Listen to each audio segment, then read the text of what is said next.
Hello everyone, मेरा नाम है आशीष और आपका स्वागत है आपके अपने चैनल एग्ज़ाम इंट्रो में। आज हम बात करेंगे राजस्थान स्टेनो के बारे में, जिसके बारे में हम बात करेंगे कि उसके स्किल टेस्ट के बारे में, उसके स्किल टेस्ट के मार्क्स ऐड कैसे किए जाएंगे उसके बारे में, साथ ही साथ कट ऑफ के बारे में बात करेंगे, टीएसपी और नॉन टीएसपी एरिया के बारे में। और बहुत सारे क्वेश्चंस थे जो आपके सवाल को मैं कोलैबोरेशन करके मैं कंप्लीट वीडियो में मैंने डाला है, तो प्लीज़ उसको देखिएगा। वीडियो बहुत ही इंटरेस्टिंग होने वाला है और आपको बहुत सारी चीज़ें जानने को मिलेंगी। प्लीज़ वीडियो को स्किप मत कीजिएगा, वरना बहुत सारी इन्फॉर्मेशन आपको जानने को नहीं मिलेंगी। और साथ ही साथ आप कमेंट करके मुझसे पूछेंगे कि सर ये कैसे होगा और आपके स्किल टेस्ट में बाकी सब चीज़ें कैसे होंगी। तो प्लीज़ ध्यान से देखिएगा और गौर से देखिएगा। सो आइए सबसे पहले स्टार्ट करते हैं कि हम देखते हैं टोटल जो सीटों की संख्या थी वो 1211 थी। ठीक है, और एक इन्फॉर्मेशन मुझे बार बार मिल रही थी कि जो स्किल टेस्ट के लिए 15 टाइम्स बच्चे लेंगे तो उस कंडीशन में कट ऑफ क्या हो सकता है। ठीक है, तो वो भी कंडीशन के बारे में हम बात करेंगे, तो उसके लिए आप आज देखिए वीडियो में और सारी जानकारी आपको मिल जाएंगी। देखिए सबसे पहले हम बात करते हैं जो परीक्षा का जो ऑफिशियल नोटिफिकेशन था, उसमें आप देखिए एक चीज़ मेंशन किया हुआ है यहाँ पे 4 नंबर में, जो कि बोला गया था अभ्यर्थियों द्वारा फेज फर्स्ट और फेज सेकेंड में प्राप्त अंकों की गणना उनकी अंतिम योगाक्रम अवधारित करने के लिए की जाएंगी। ठीक है, यानी फेज फर्स्ट और फेज सेकेंड को साथ में ऐड किया जाएगा तो आपका फाइनल मेरिट लिस्ट आएगा। तो आपको ये समझ में आया होगा, स्किल टेस्ट भी आपका इक्वली इम्पॉर्टेंट है जितना कि फर्स्ट फेज है। तो आपको ये चीज़ क्लियर रहना चाहिए माइंड में। अब हम देखते हैं कि टोटल जो स्टूडेंट्स हैं 1.5 लाख जो थे वो वहाँ पे फॉर्म फिलअप किया था, जो कि अटेंडेंस था वो 45% के आसपास था, यानी 65 लाख के आसपास। सॉरी, यहाँ पे मेरे से गलती हो गया है, मैं माफ़ी चाहूँगा आपसे। जो 65,000 के आसपास होगा मैंने गलती से यहाँ लाख लिख दिया हुआ है, 65,000 के आसपास होगा। अगर हम वैकेंसी की बात करें तो 1211 वैकेंसीज थी। अगर हम देखें यहाँ पे 3 टाइम्स की अगर बात करते हैं, जो कि स्किल टेस्ट के बाद कितने बच्चे लिए जाएंगे, जो कि डीवी होगा जिनका, उसका यहाँ पे टोटल 3633 है, यानी 3700 बच्चों का यहाँ पे डीवी किया जाएगा, डॉक्यूमेंट्स वेरिफिकेशन। अगर हम बात करें स्किल टेस्ट के लिए कितने बच्चे जाएंगे, तो 10 टाइम्स जाने वाले थे, जिसमें कि टोटल 12,000 बच्चे होते हैं। अगर हम 15 टाइम्स अगर देखते हैं तो 18,165 होते हैं।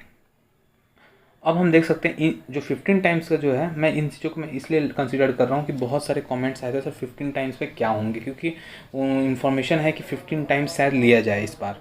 ठीक है, स्किल टेस्ट के लिए, और उस कंडीशन में क्या हो सकता है। तो मैंने आपको पहले ही बताया था कि आपका कट ऑफ क्या जा सकता है, लेकिन फिर मैं उसको एक बार ओवरव्यू दे देता हूँ आपको।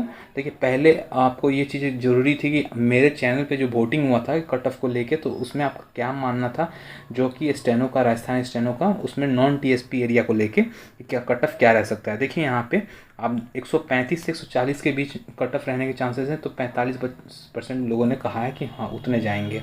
130 से अगर 35 की बात करें तो 13% लोगों ने कहा है, और 125 से 130 की बात करें तो 11% बच्चों ने कहा है, और 127 से 120 से 125 के बीच में बात करें तो 19% बच्चों ने कहा है, और 115 से 120 के बीच में बात करें तो 11% बच्चों ने कहा है कि इतना जा सकता है नॉन टीएसपी एरिया का। अगर हम टीएसपी एरिया का बात करें तो आपके हिसाब से क्या जा सकता है, उस पर आपने क्या वोट किया है। 115 से 110 के बीच में 43% बच्चों ने कहा है, और 105 से 110 के बीच में 20% बच्चों ने कहा है, और 100 से 105 के बीच में 13% बच्चों ने, और 95 से 100 के बीच में 12% बच्चों ने, और 90 से 95 11% बच्चों ने। अब जो मैं आपको कट ऑफ दिखाऊंगा उसमें इस सब चीज़ों को मैंने कंसीडर किया है, और तब मैंने फाइनल कट ऑफ का मैंने यहाँ बनाया है। तो इसको आप ध्यान से देखिएगा। देखिए पहला जो नॉन टीएसपी एरिया का है वो जनरल कैटेगरी की बात करें, मेल और फीमेल दोनों का बनाया है। तो मेल और फीमेल की बात करें तो जनरल में मेल की बात करें तो 132 से 137 के बीच रहेगा, और फीमेल का 118 से 123 के बीच जाने के चांसेस हैं। अगर मैं ईडब्ल्यूएस की बात करें तो 122 से 127 के बीच मेल का, और फीमेल का 111 से 116 के बीच रहने के चांसेस हैं। ओबीसी की बात करें तो 124 से 129 के बीच रहने के चांसेस हैं। अगर फीमेल की बात करें तो 113 से 117 के बीच रहने के चांसेस हैं। अगर हम एससी की बात करें तो 108 से 113 के बीच में मेल कैटेगरी का, और फीमेल का 96 से 100 के बीच में रहने के चांसेस हैं। अगर हम एसटी की बात करें तो 102 से 106 के बीच में मेल के जाने के चांसेस हैं, कट ऑफ। और अगर फीमेल की बात करें तो 90 से 94 के बीच रहने के चांसेस हैं फीमेल कैटेगरी के। ये तो हो गई आपका नॉन टीएसपी एरिया का। अब टीएसपी एरिया का बात करते हैं तो इसमें देखिए जनरल का मेल और फीमेल का, तो जनरल मेल में जाएगा 112 से 117 के बीच में और फीमेल के 104 से 107 के बीच में। अगर हम एससी की बात करें तो 102 से 107 के बीच में मेल का और फीमेल का 93 से 96 के बीच में। अगर हम बात करें एसटी का तो मेल कैटेगरी से जाएगा 95 से 99 के बीच में। अगर फीमेल की बात करें तो 86 से 90 के बीच में जाने के रहने के चांसेस हैं पूरे। अगर आपको कट ऑफ से कोई डाउट है, चाहे आपको ऐसा है कि आपका कट ऑफ के आसपास थोड़ा सा कम रह रहा है आपके नंबर, तो प्लीज़ मुझे कमेंट करके बताइएगा। मैं थोड़ा कैलकुलेशंस करके आपको बताऊंगा कि क्या चांसेस हो सकते हैं आपके कट ऑफ क्लियर करने में। सो प्लीज़ जो कमेंट ज़रूर कीजिएगा कोई भी डाउट होता है तो। अब हम देखते हैं कि उस कंडीशन में कुछ क्वेश्चंस भी आपके मन में उठ रहे थे, उसके सवालों के जवाब मैं देता हूँ बारी बारी। क्या 47% पे पॉसिबल है टीएसपी एरिया में? देखिए, अगर हम बात करें कि अगर 15% स्किल टेस्ट के लिए लेना है और अटेंडेंस को कंसिडर करें तो हाँ पॉसिबल है, इस कंडीशन में तो पॉसिबल हो रहा है। अगर दूसरा क्वेश्चन आता है जो कि हमारे एक मित्र हैं जो कि सब्सक्राइबर हैं हमारे, तो उन्होंने कमेंट किया था कि सर अदर स्टेट के रिजर्वेशन मिलेगा क्या? तो अदर स्टेट का रिजर्वेशन ध्यान दीजिएगा, किसी भी स्टेट नहीं देता है, चाहे वो राजस्थान हो, यूपी, बिहार, इंडिया, कोई भी स्टेट सिर्फ अपने बच्चों को ही जो रिजर्वेशन का फ़ायदा है वो देता है। ऐसा क्यों? क्योंकि उनका कहना है कि वो जो वैकेंसीज निकालते हैं उसके जनरल कैटेगरी में ही अदर स्टेट के बच्चे, भले वो रिज़र्व कैटेगरी से क्यों ना हो, वो वहाँ फाइट कर सकते हैं और वो सेंट्रल वैकेंसीज़ में ही उनको जगह मिल सकती है रिजर्वेशन में, स्टेट वैकेंसीज़ में नहीं। ठीक है, स्टेट वालों के लिए मिलता है ये फ़ायदा। तो ये आपको क्लियर हो गया होगा। ये सिर्फ राजस्थान नहीं, किसी भी स्टेट में। बोला गया था कि स्किल टेस्ट के लिए कुछ मोटिवेशन बात बोलिए सर, कैसे करें, क्या करें सर, अगर मेरे नंबर अच्छे हैं 165 प्लस हैं 200 में से, तो अब मेरे से कैसे हो पाएगा स्किल टेस्ट, क्योंकि मेरी 70-75 जा रही है स्पीड। तो देखिए, मेन बात क्या होती है, मैं आपको एक चीज़ बताता हूँ। किसी की 90 भी जाती है तो उनका क्या होता है, जो एग्ज़ाम कंडीशन होता है उस कंडीशन में क्या होता है, डर से, चाहे आप बोले थोड़ा सा लो फील करते हैं, चाहे खाना नहीं खाया, जो भी उनके साथ प्रॉब्लम होती है, या कॉन्फिडेंस थोड़ा सा लूज़ हो जाता है, तो उस क्योंकि भीड़ देखता है तो आदमी थोड़ा सा डर जाता है। और साथ ही साथ आपके ऊपर इतना सारा रिस्पॉन्सिबिलिटी होता है, एग्ज़ाम निकालना है, जॉब मिल जाएगी, बहुत सारे मन में चीज़ें चलती रहती हैं। उस कंडीशन में जिसके 90 भी होता है ना, जिसका स्पीड वो 60-70 ऐसे हो जाता है, मिस्टेक्स ज़्यादा होने लगती है। इन सब चीज़ों को देख समझ को अगर हम कंसिडर करें तो देखिए, सबसे पहली बात है, आप एक ऐसा माहौल, ऐसी जगहों पे आप प्रैक्टिस कीजिए जहाँ पे आपको लगे कि हाँ एग्ज़ाम जैसा माहौल है, सबसे पहली चीज़। और अपने स्पीड्स को आप इतना हाई ले जाने की कोशिश कीजिए, समहाउ 100 के आसपास। इससे क्या होगा कि आप वहाँ पे जब परफॉर्म करेंगे थोड़ा सा तो कम होगा स्पीड, ऑलमोस्ट ही बात है कि थोड़ा सा प्रेशर होता ही है, आप ह्यूमन है, कोई कंप्यूटर है नहीं कि आप इस चीज़ को डिलीट कर सकते हैं। तो वहाँ पे आप इस चीज़ को नेगोशिएट कर पाएंगे, इस चीज़ को आप अच्छे से हैंडल कर पाएंगे।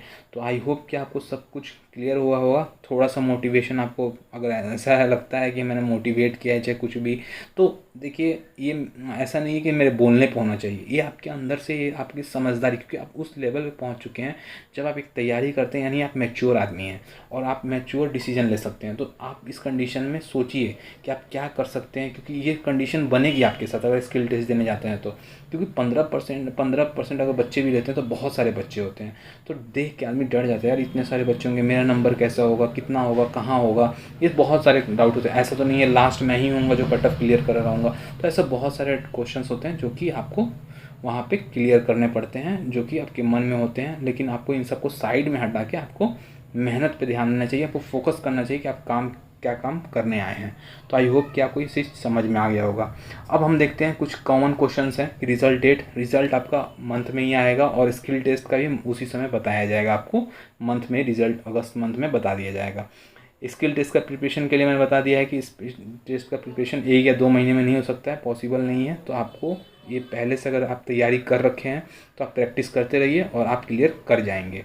अगर हम बात करें स्किल टेस्ट कब लगेगा, तो एग्ज़ाम के रिज़ल्ट आने के 2 मंथ के भीतर ही स्किल टेस्ट लग जाएगा। तो प्लीज़ आपके पास अभी से समझ लीजिए 4 से 5 महीने हैं, तो कम्प्लीटली आप लग जाइए, आंख बंद करके दिन रात को एक कर दीजिए। अगर आपके नंबर अच्छे हैं तो आप क्लियर कर जाएंगे। तो अपने ऊपर विश्वास कीजिए और एक बात ध्यान रखिएगा कि जो मेहनत होती है ना, भगवान उसको सार्थक जरूर करते हैं समय आने पे। तो शायद आप कहीं से अगर छट जाते हैं तो ये सोचा कीजिए आपके समय नहीं आया है, और समय सब चीज़ का एक एक्चुअल टाइम होता है। सूरज के निकलने का भी होता है और डूबने का भी होता है, हर चीज़ का एक टाइम होता है। तो प्लीज़ समय का इंतज़ार कीजिए। समय से बलवान कोई कोई नहीं है, और समय से पहले और समय भाग्य से ज़्यादा कभी किसी को नहीं मिला है। तो प्लीज़ इसको ध्यान में रखिएगा। आई होप कि सारे डाउट्स क्लियर हुए होंगे।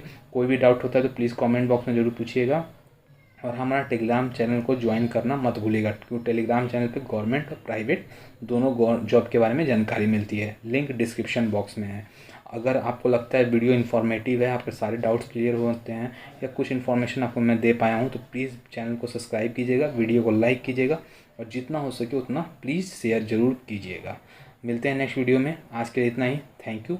Have a nice day. जय हिंद।